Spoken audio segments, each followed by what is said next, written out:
నమస్తే అందరికీ welcome to మనక్క channel. ఇవాళ మంచి డిఐవైతో మేము ముందుకు వచ్చిన ఇదైతే ఇంట్లోనే అల్కగా తయారు చేసుకోవచ్చు హోమ్ మేడ్ పితాంబరి పౌడర్. ఈ పితాంబరి పౌడర్తోనైతే దేవుడు సామాన్లు ఇత్తడి రాగి ఏటినైనా కూడా మంచిగా క్లీన్ చేసుకోవచ్చు అన్నమాట.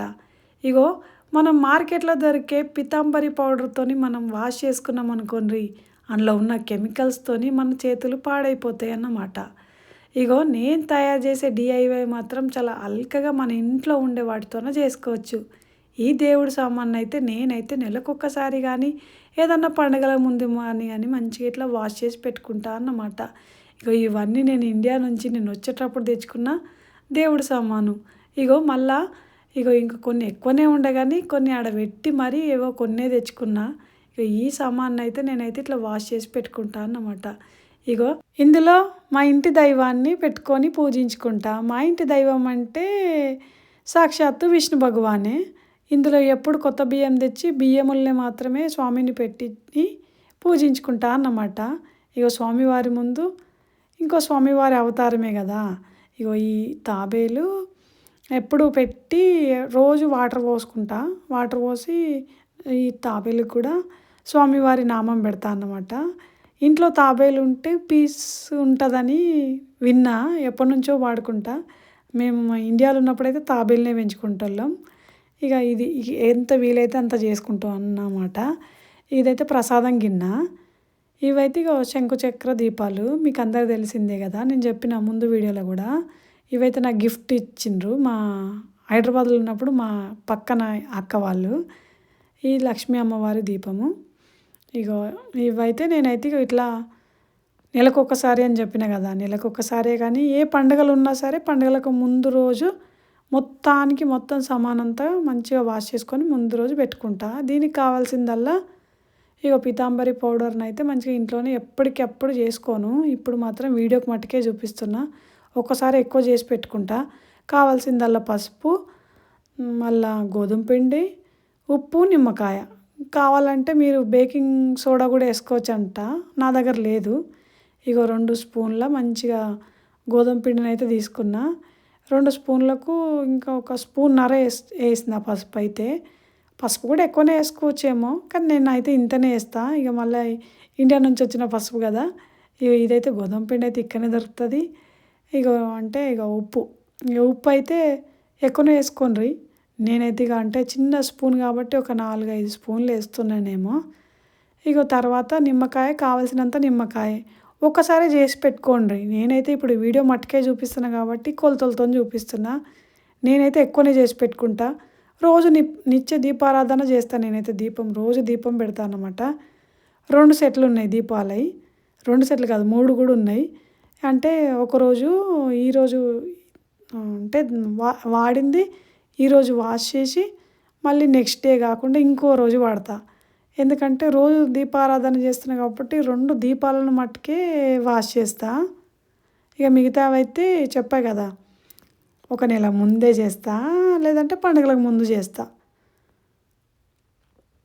అన్నీ మంచిగా వేసుకొని కావాల్సినంత నిమ్మరసాన్ని అయితే తీసుకొని ఇట్లా మంచిగా ఉండలు లేకుండా కలిపి పక్కన పెట్టుకోవాలి. ఇదైతే మంచిగా ఇట్లా ఇప్పుడు ఇదైతే ఇట్లా తీసుకొని మంచిగా ఏదైనా ప్రతి దానికి ఇట్లా ముందే కొంచెం ఎక్కువ ఒక 5-10 నిమిషాల ముందే ఇట్లా అన్నిటికీ ఇట్లా మంచిగా కొంచెం రబ్ చేసినట్టు ఇట్లా రుద్దాలన్నమాట. రుద్దినట్టు కొంచెం కొంచెం రుద్దితే అందులో ఉన్న నిమ్మరసంలో ఉన్న పులుపు, ఉప్పులో ఉన్నది అంతా దీనికి పట్టుకుంటుంది అన్నమాట. మనం కొంచెంసేపు ఎక్కువ రుద్దాల్సిన అవసరం కూడా లేదు, కానీ కొంచెం మరీ కొంచెం మీద అంటున్నా అంత, మళ్ళీ అది మొత్తం మళ్ళీ దానికి పట్టుకునేటట్టు ఒక 10 నిమిషాలు పక్కన పెట్టుకోవాలి. అన్నిటికి ఇట్లా మంచిగా పట్టించి పక్కన పెడతా అన్నమాట. ఇట్లా పక్కన పెట్టిన తర్వాత మనం ఇట్లా కొంచెం కడుక్కోవచ్చు, లేదంటే క్లాత్తో తుడుచుకోవచ్చు. నేనైతే 2 చూపిస్తున్నా. ఇక తుడుచుకుంటే చూడండి ఎంత మంచిగా వచ్చిందో. పెద్దగా కష్టపడాల్సిన అవసరం లేదు అన్నమాట. నాకైతే ఇదే మంచిగా అనిపిస్తుంది. ఫస్ట్ తెలవక ముందుకైతే పితాంబరి పౌడర్తోనే దోమేదాన్ని. చేతులన్నీ ఇట్లా పాడైపోయేది. అలా కెమికల్ ఎక్కువ ఉంటుందంట అని విన్నా అన్నమాట. మీరు ఎవరైనా వాడితే మీకు ఏమనిపించిందో కూడా కమెంట్స్ చేయరి. ఇక మళ్ళీ ఇట్లా వాష్ చేసి ఇంకో పక్కన వాష్ చేస్తున్నాను అనమాట. అప్పటికప్పుడు అంటే వాటర్ వేస్ట్ చేయొద్దు అంటే తుడుచుకొని కూడా ఉంచుకోవచ్చు. అంటే ఏందంటే నేనైతే నెలకొకసారి అన్నా గదా! అందుకే మంచిగా కడిగి కొంచెం మళ్ళా కడిగిన తర్వాత వాటర్ ఉన్నాయనుకోండి, ఇక మళ్ళీ వాష్ చేయనట్టే అయితాయి. ఇవి రాగివైనా, ఇత్తడివైనా ఏవైనా అట్లే అయితాయి. అందుకే కొంచెం వాష్ చేసిన వెంటనే ఒక పొడి క్లాత్‌తోని తుడవాలి. అది తుడిచేది నేనైతే క్లిప్పు తీసినా అనుకున్నా కానీ మర్చిపోయినా అన్నమాట. రాలేదు. ఇక ఇట్లా మంచిగుంటది. కంప్లీట్‌గా మొత్తం పోతదా అంటే కొంచెం కొంచెం ఉంటది. కానీ ఇదే బెటరు. అది కెమికల్ వాడి చేతులు పాడు చేసుకోవడం అది ఇది కన్నా మన ఇంట్లో ఉన్న వాటితోనే ఈజీగా చేసుకోవచ్చన్నమాట. నాకైతే మంచిగా నచ్చింది. నేను ఎప్పటికి ఇదే యూజ్ చేస్తా. మీరు కూడా ఎవరైనా యూజ్ చేస్తారని మీ ముందాక తీసుకొస్తున్నా. ఇక ఇట్లయితే అన్నీ ఉన్నాయన్నమాట. ఇగో ఇవైతే అంటే నైటు వాష్ చేసిందనుకోండి, ఇక పొద్దున్నయితే దీపం పెట్టేటప్పుడు బొట్లు పెట్టుకొని మంచిగా పెట్టుకుంటా. ఎప్పుడు అంటే ఉట్టిగా పెట్టొద్దు అని చెప్పింది మా అవ్వ అయితే. నేనైతే అట్లే చేస్తా. ఇక ఇట్లయితుందన్నమాట. ఇగో చూడు ఇదంటే హారతి ప్లేటు. ఇగో నా దగ్గర ఉన్న హారతి ప్లేట్లన్నీ ఇట్లున్నాయన్నమాట. ఎంత మంచిగా అయిందో చూడండి. మస్తు అంటే మస్తు మంచిగా అనిపిస్తుంది. ఇంకా వీడియోలో అంత బాగా ఏర్పడతలేదు కానీ చాలా మంచిగా ఉంటుంది వీడియో కన్నా. ఇక అన్నీ అయితే ఇక మంచిగా వాష్ చేసుకొని మంచిగా అన్నీ డ్రై చేసుకొని నేనైతే ఇట్లుందనమాట. ఇగో నేను ఫస్ట్ చూపించినప్పుడు ఎట్లుంది ఇప్పుడు ఎట్లుందో మీరే చూడండి. ఇక మళ్ళా అన్నట్టు వీడియో నచ్చితే మాత్రం ఒక్క లైక్ సబ్స్క్రైబ్ చేసుడు అయితే మరవద్దు.